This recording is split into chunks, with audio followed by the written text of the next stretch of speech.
1A sınıfından Caner Metin ile felsefe yapacağım. 1A sınıfından Caner Metin ile felsefe yapacağım. 8-10 dakikalığına tüm dertlerinizi unutturacak, anda kalmanızı ve mindfulness'ınızı tavana vurdurmanızı sağlayacak yepis yeni bir bölümle daha karşınızda. Bugün artık demirin tuncuna, insanın piçine kalıp kalmadığımızın tartışılacağı çağımızda hayata tutunmak için çırpınanların çokça ilgisini çekmeye başladığını fark ettiğim bir felsefi akımdan söz edeceğiz.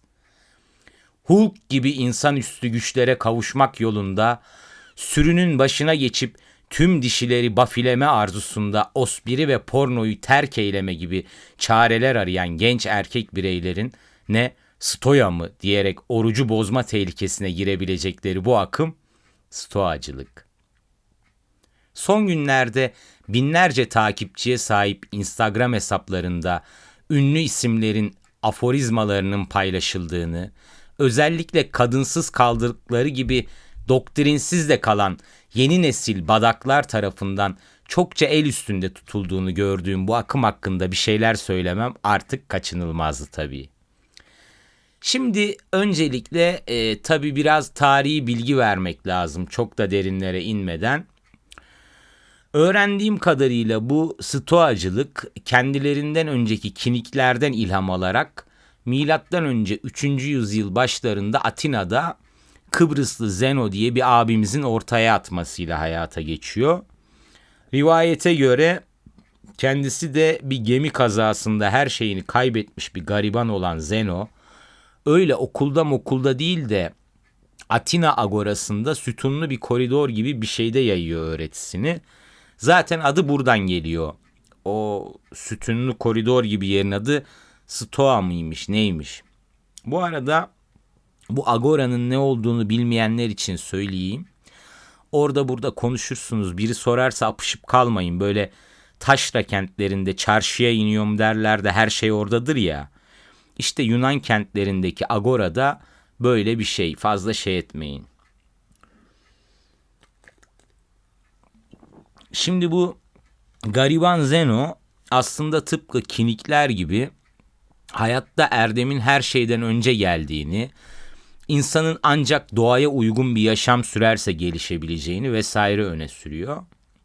Zenginlik, mutluluk, şöhret vesaire gibi dışsal şeyler insanın gelişimi ve bir çeşit kendini gerçekleştirmesi için önemli değil ona göre.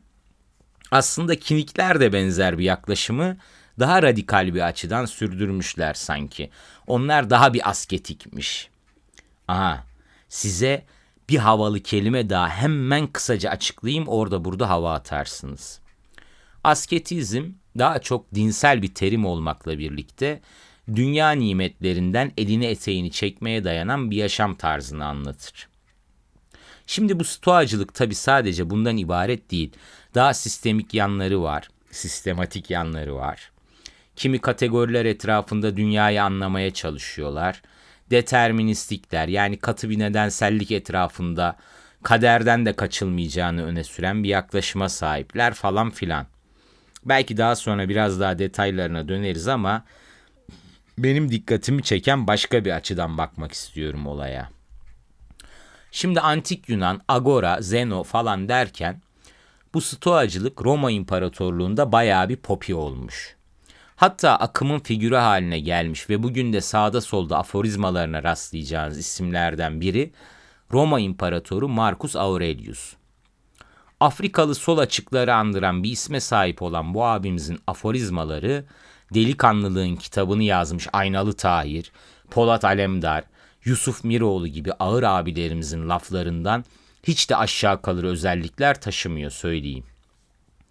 Şimdi bu amcamızın laflarına biraz bakarsak en azından Roma dönemi stoacılığının nasıl bir karakter taşıdığını teorik lakırdılardan daha iyi anlayabiliriz gibime geliyor. Algılarını, isteklerini ve içgüdülerini sona erdirirsen ruhun özgürdür. Dalgaların ard arda gelip çarptıkları kaya gibi ol. Sağlam, kıpırtısız, çevresinde kaynayan suların dinginleşmesini seyreden. Dimdik durmalısın. Başkaları seni ayakta tutmasın. Güç zihninizdedir. Dışarıda bir yerlerde değil.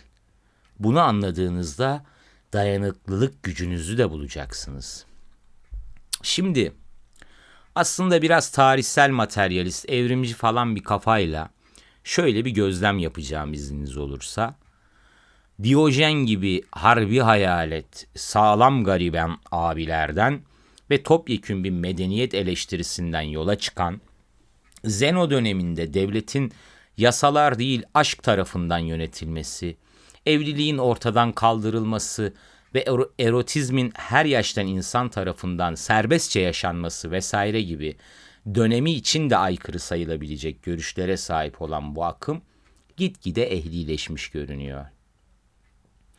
Roma dönemi gibi sınıfsal karşıtlıkların çok daha keskinleştiği bir döneme geldiğimizde Nero'nun danışmanı olan Seneca ya da kendisi bir köle olsa da yönetici sınıfa çok yakın bir adama ait olmasıyla dikkat çeken Epiktetos'a sirayet eden bu akım medeniyet karşıtlığından ziyade garibanları var olan medeniyetin çizdiği sınırlara riayet etmeye yönlendiriyormuş hissi veriyor. Yani başlangıçta garibanlara asketizm aracılığıyla daha protest bir çizgiye gelme çağrısı yapıyormuş gibi görünen akım, Roma'ya geldiğimizde mızraklı ilmihal misali beş parmağın beşi bir değil, haline şükret gibi bir kıvam almış gibi duruyor. Ayrıca asketizmle giderek mesafelendiği söylenebilir. Çünkü erdemli olmak için kesin olarak dünya nimetlerinden ve dünyevi arzulardan uzak durmak değil de bunları bir çeşit önemsememenin savunulduğu, öğretinin popülerleşmesinin önüne geçecek radikal erdemlerin bir parça yumuşatıldığı görülüyor. Ben aslında bu asketizme yol alan ve etik temelli öğretilere ilişkin kafamın her zaman bir parça karışık olduğunu söyleyebilirim. Zaman zaman ben de kendimi bir parça sakinleştirmek adına münzevi bir hayatın içinde dünya nimetlerinden ve arzulardan ele tek çekmiş, yüksek bir etik arayışında yaşamanın yollarını arayan bir öğretiye bağlanma ihtiyacında hissederim kendimi. Ayrıca amor fati gibi yaklaşımlar da gönlüme su serper, ne yalan söyleyeyim. Bunu da açıklayayım bilmeyenler için. Kaderini sev demek, Nietzsche kafası.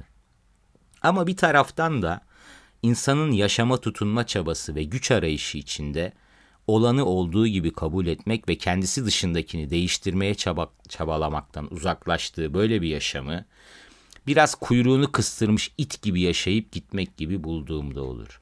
Dediğim gibi işte kafam karışık. Bu stoacılar da ne diyorlar işte temelde?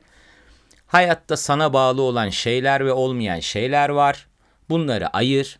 Sana bağlı olanlar üzerinde tam bir kontrol kurmaya çalış. Sabırlı, metanetli, dayanıklı ol. Senin kontrolünde olmayan şeylerden gelen mutsuzluğuysa kabul et. Bla bla bla ve böylece doğa ile uyum içinde ve erdem arayışında bir yaşam sür. Ne kadar kişisel gelişim varıyla kırdılar değil mi?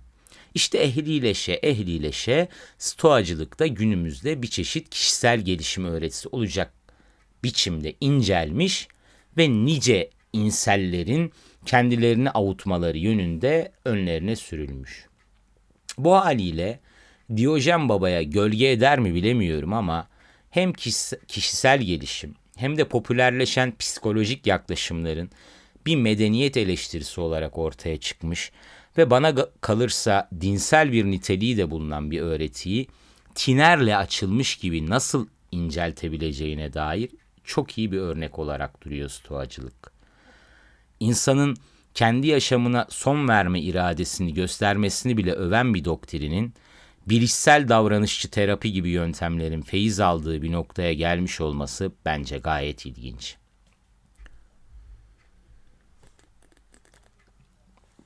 Peki, kişisel gelişim, bilişsel davranışçı terapi, hatta doğrudan insanı tevekküle, azla yetinmeye, kadere isyan etmeyip şükretmeye çağıran İslam dururken, Neden stoacılık çeker insanların ilgisini? Aslında bu diğer saydıklarımın çeşitli şarlatanlıklarla kirletilmiş olması ve geçmişi 1000 yıldan öteye giden bir öğretinin sahip olduğu mistik aura insanları cezbediyor olabilir. Adama gel vakit namazlarını kılak, orucumuzu tutak, zekatımızı verek, göz zinası, dil zinası, el zinası yapmayak falan desek, Markus Murkus, Seneca, Ödemanya falan filan deyince bir keramet var sanıyor işte. Gözleri ışıldıyor. İşin bir yönü de bu bence.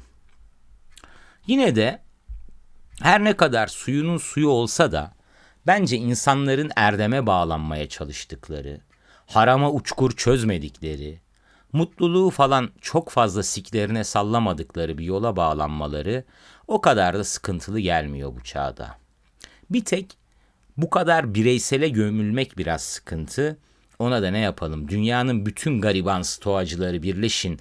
Sıkıp bıraktığınız göt kaslarınızla bu yıkık medeniyeti alt üst edelim diyecek halimiz yok. Öyleyse hadi gençler, stoacılık yolunda yalana, riyaya, ilgi çekmek için soytarılığa ve güç devşirmek için insan harcamaya, ospire ve pornografiye kısa bir ara. Tanrısallığa yakınsamış kahramanlar olarak çok yakındır çıkışınız meydana. Yine de arada sırada Instagram'a birkaç havalı post, story atmayı unutmayın ha. Peygamber olacağım derken yıkın, ezin, antisosyalin biri diye yaftalanı verirsiniz sonra. Bir dahaki bölümde görüşene kadar hadi eyvallah.